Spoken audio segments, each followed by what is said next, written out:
Imagine करो कि तुम एक दिन सुबह उठते हो और अपने काम पर जाते हो। तुम्हारा दिन आज भी काफ़ी नॉर्मल है। तुम अपने काम पर जाते हो और अपने दोस्त से मिलते हो। और वो दोस्त तुम्हारा काफ़ी अच्छा दोस्त है। तुम 2-3 सालों से साथ में हो। तुम उस पर काफ़ी ट्रस्ट करते हो। तुम साथ में खाते हो, साथ में घूमने जाते हो, साथ में काम करते हो, वगैरह वगैरह। और तुम उस पर काफ़ी ज़्यादा ट्रस्ट करते हो। तुम्हारा वो एक बहुत ही अच्छा दोस्त है। लेकिन फिर एक दिन रात के 10 बज रहे होते हैं और तुम सो रहे होते हो। तुम्हारे दोस्त का कॉल आता है। तुम एक्साइटेड होकर वो कॉल उठाने जाते हो। तुम्हें लगता है कि वो शायद किसी पार्टी के लिए तुम्हें बुला रहा है। लेकिन जब तुम उसका कॉल उठाते हो तो तुम काफ़ी शॉक हो जाते हो। वो तुमसे कहता है कि अचानक एक मेडिकल इमरजेंसी आ गई है, तो उसे थोड़े से पैसे चाहिए। तो तुम थोड़ा शॉक हो और उसकी हेल्प करना भी चाहते हो, तो तुम उसे कुछ पैसे ऑनलाइन ट्रांसफर कर देते हो। अगले ही दिन तुम उसे वापस कॉल करते हो, पर वो तुम्हारा फोन पिक नहीं करता। तुम उसे फिर फोन करते हो, उसका फोन स्विच ऑफ आ रहा होता है। और ऐसा तुम बार बार करते हो, लेकिन वो फोन नहीं उठा रहा तुम्हारा। ऐसा करते करते कई दिन बीत जाते हैं और उसका कोई अता पता ही नहीं। और फिर तुम्हें समझ में आता है कि ये तो सिर्फ एक स्कैम था। स्कैमर ने तुम्हारा ट्रस्ट जीता ताकि वो फ्यूचर में जाकर तुमसे काफी सारे पैसे लूट सके। और अब जाकर तुम्हें ये समझ आता है। और ये सिर्फ एक एग्जाम्पल है। इवन ऑनलाइन स्कैम्स भी ऐसे ही होते हैं, राइट? जो भी स्कैमर होता है वो सबसे पहले तुम्हारा ट्रस्ट जीतता है। अगर वो तुम्हारा ट्रस्ट नहीं जीतेगा, अगर तुम उस पर ट्रस्ट ही नहीं करोगे, तो वो तुमसे कभी भी पैसे लूट नहीं पाएगा। इवन आजकल स्टॉक मार्केट से रिलेटेड भी काफी सारे स्कैम्स होते हैं कि कोई इंसान तुम्हें अपने टेलीग्राम ग्रुप पे ज्वाइन करवाएगा, वो तुम्हें 2-4 टिप्स देगा और तुम पैसे कमा लोगे और फिर वो तुम्हारा ट्रस्ट जीत लेगा। और फिर बाद में वो तुमसे एक बहुत बड़ी रकम मंगवाएगा, तुम उसे दे दोगे क्योंकि तुम उस पर ट्रस्ट करते हो, और फिर बाद में वो सारे पैसे लूट कर चला जाएगा। ये लोग साइकोलॉजी के गेम्स खेलते हैं तुम्हारे साथ, ताकि ये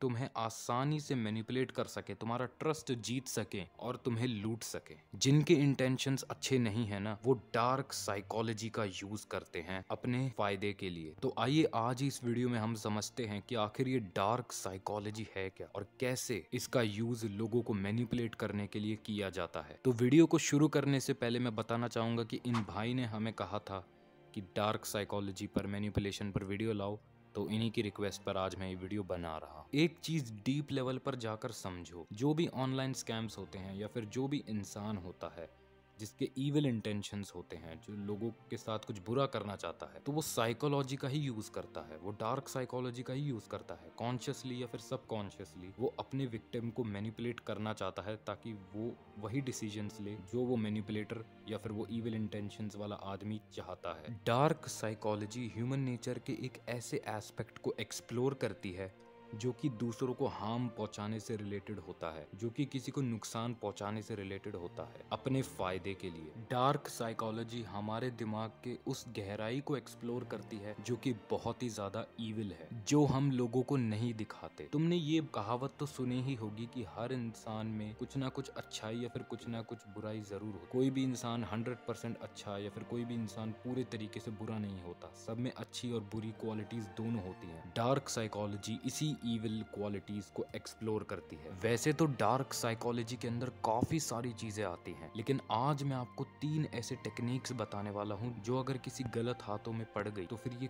काफी ज्यादा डेंजरस हो सकता है।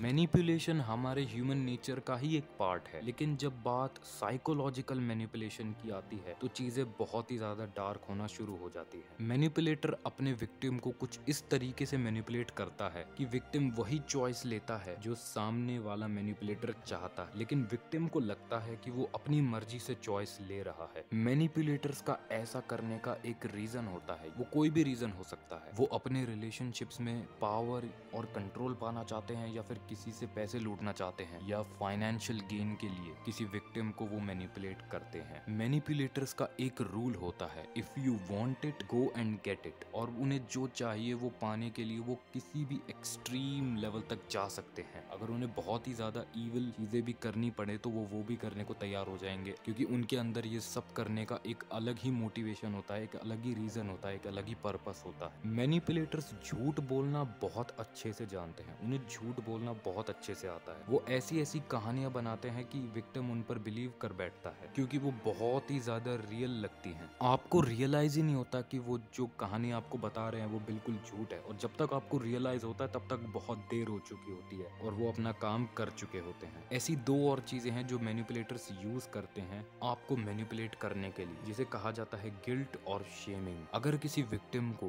किसी मैनिपुलेटर पर शक हो जाता है ना, तो फिर मैनिपुलेटर गिल्ट और शेमिंग का यूज करता है। वो सबसे पहले आपको ही बुरा फील करवाएगा कि आपने उसके बारे में ऐसा सोचा। अगर किसी विक्टिम को ये लगने लगता है कि मैनिपुलेटर झूठ बोल रहा है और वो कुछ गलत कर रहा है, तो फिर मैनिपुलेटर उसको बुरा फील करवाएगा। उसे ऐसा फील करवाएगा कि उसने ऐसा क्वेश्चन पूछा ही क्यों मेरे बारे में, तुम तो बहुत ही गंदे हो। उसे उसकी शेमिंग करने लगेगा। वो विक्टिम को इतना बुरा फील करवाएगा कि विक्टिम गिल्ट फील करने लगेगा कि काश मैंने इससे ऐसा क्वेश्चन ना पूछा होता, शायद मैं ही गलत हूँ। इस तरीके से भी मैनिपुलेटर अपने विक्टिम्स को मैनिपुलेट करते हैं। तो अब आप जानते ही हो कि अगर कोई भी इविल इंसान के हाथों मैनिपुलेशन टेक्निक्स लग गई तो वो कितना ज्यादा डेंजरस हो सकता है। हालांकि मैनिपुलेटर्स बहुत सोच समझकर अपने विक्टिम्स को चुनते हैं। वो ऐसे ही किसी पर अटैक करना शुरू नहीं कर देते, क्योंकि सबको मैनिपुलेट नहीं किया जाता। हर विक्टिम बेवकूफ़ नहीं होता। वो उन्हीं विक्टिम्स को ढूंढते हैं जो कि बहुत ही ज़्यादा डेस्परेट हैं या फिर बहुत ही ज़्यादा नीडी हैं, जिनको अपनी लाइफ में बहुत ज़्यादा अटेंशन नहीं मिला है और वो थोड़ा डिप्रेस्ड रहते हैं। सिर्फ उन्हीं विक्टिम्स को मैनिपुलेटर्स पकड़ते हैं। डिसेप्शन का मतलब होता है कि सच को छुपाना अपने फायदे के लिए। ये थोड़ा बहुत मैनिपुलेशन जैसा लग सकता है, पर उससे ये थोड़ा डिफरेंट है। डिसेप्शन का मतलब किसी और के दिमाग में एक ऐसी रियलिटी को क्रिएट करना जो कि विक्टिम को लगे कि वो सच है, पर वो सच नहीं होती। तो चलो एक बहुत ही इंटरेस्टिंग और बहुत ही छोटी सी कहानी मैं तुम्हें सुनाता हूँ, जिसे सुनकर तुम्हें भी पता लग जाएगा कि डिसेप्शन कितनी ज्यादा डेंजरस हो सकती है। एक कपल था जो कि एक दूसरे से बहुत प्यार करता था, और फिर उनकी शादी हुई। कुछ सालों बाद उनके बच्चे भी हुए, उनके 3 बच्चे हुए, और फिर बहुत ही बढ़िया लाइफ जा रही है, एकदम मस्त लाइफ जा रही है। लेकिन फिर एक दिन क्या होता है, उनके 3 बच्चों में से एक बच्चे का एक्सीडेंट हो जाता है और वो उसे तुरंत हॉस्पिटल ले जाते हैं। और डॉक्टर्स बताते हैं कि अगर इस बच्चे की जान बचानी है तो एक ऑर्गन डोनेट करना पड़ेगा। तो उसके पापा थोड़े चिंता में आ जाते हैं कि मैं ऑर्गन्स कहाँ से लाऊं या मैं ही डोनेट कर दूं। तो उसकी वाइफ उसको एक ऐसा सच बताती है जिसे सुनकर उसके पैरों तले जमीन खिसक जाती है। वो उसे बताती है कि वो बच्चा जिसकी वो जान बचाने जा रहा है वो उसका है ही नहीं, वो एक्चुअली में किसी और का बच्चा है, और वो इतने सालों से उसको पागल बना रही थी। ये सुनकर वो सह नहीं पाता ये सारी चीज़ें और फिर वो सुसाइड कर लेता है। आप देख ही सकते हो कि उसकी वाइफ ने उससे सच छुपाया तो आगे जाकर कितना ज़्यादा हार्म पहुंचा उसके हस्बैंड को। इतने सालों से 7-8 सालों से वो इस झूठ में, इस फेक रियलिटी में जी रहा था कि वो उसका बच्चा है। तो अब आप देख ही सकते हो कि डिसेप्शन कितनी ज़्यादा खतरनाक टेक्निक है। लेकिन डिसेप्शन को यूज़ करने के लिए मैनिपुलेटर को आपका ट्रस्ट जीतना बहुत ज़रूरी है। बिना ट्रस्ट के डिसेप्शन तो क्या कोई भी डार्क साइकोलॉजी की टेक्निक काम नहीं करेगी।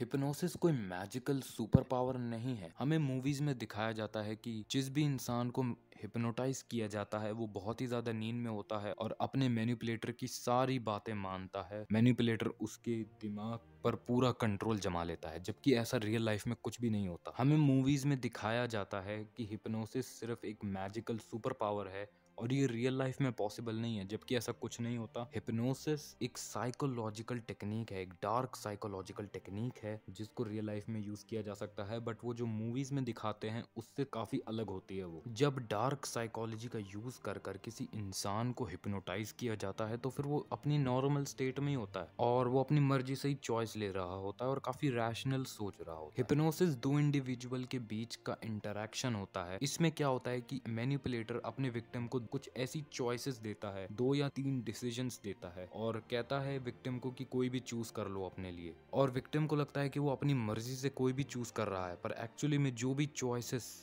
मैनिपुलेटर ने उसको दी थी वो सारी मैनिपुलेटर के ही फेवर में है। पर विक्टिम को इस चीज का एहसास नहीं होता। वो जो भी एक्शंस ले रहा होता है, जो भी डिसीजंस ले रहा होता है, वो सब कुछ मैनिपुलेटर ही गाइड कर रहा होता है और विक्टिम को पता भी नहीं चलता कि वो हिप्नोटाइज हो चुका है। तो कुछ इस तरीके से हिप्नोसिस इस टेक्निक को यूज किया जाता है। तो thank thank you guys for watching this video. इस वीडियो को मैंने dark psychology by James Williams इसको पढ़कर बनाया है। तो अगर आपको वीडियो पसंद आई तो कमेंट सेक्शन में ज़रूर बताना। आपको इसका पार्ट 2 चाहिए या नहीं, ये भी कमेंट सेक्शन में ज़रूर बताना। और आपको और कौन सी वीडियो देखनी है ये भी बताना कमेंट सेक्शन में। Thank you, bye.